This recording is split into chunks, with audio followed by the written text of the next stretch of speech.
নমস্কার। আজ আমি আপনাদের সামনে একটা মজাদার পোস্ট করতে চলেছি। ঘটনাটি শুনলে বুঝবেন কীরকম মজা। একটি দূরপাল্লার ট্রেনে এক ব্যক্তি আর এক মহিলা 3 টায়ারের মিডল আর লোয়ার বার্থে একই কম্পার্টমেন্টে শোয়ার জায়গা পেয়েছেন। প্রথমে কিছুক্ষণ উসখুস উসখুস করলেও দুজনেই ক্লান্ত থাকায় অল্প কিছুক্ষণের মধ্যেই তারা ঘুমিয়ে পড়লেন।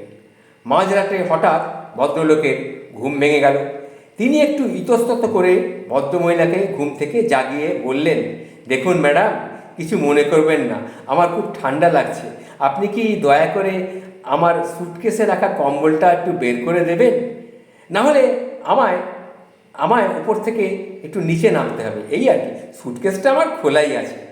তখন ভদ্রমহিলা উত্তরে বললেন, আমার আরও একটা ভালো আইডিয়া আছে। আজকে রাতের জন্যে মনে করি না কেন, আমি আর আপনি আমরা স্বামী আর স্ত্রী। ভদ্রলোক খুব অবাক এবং মনে মনে অবাক হলো, মনে মনে তিনি খুব খুশি হলেন। বললেন, তাই তো, এ তো খুব দারুণ আইডিয়া। তাহলে এখন আমার কি করা উচিত? তখন ভদ্রমহিলা বললেন, উঠুন, নিজের কম্বলটা নিয়ে নিন আর আমারটাও আপনার সুটকেস থেকে বের করে দিন।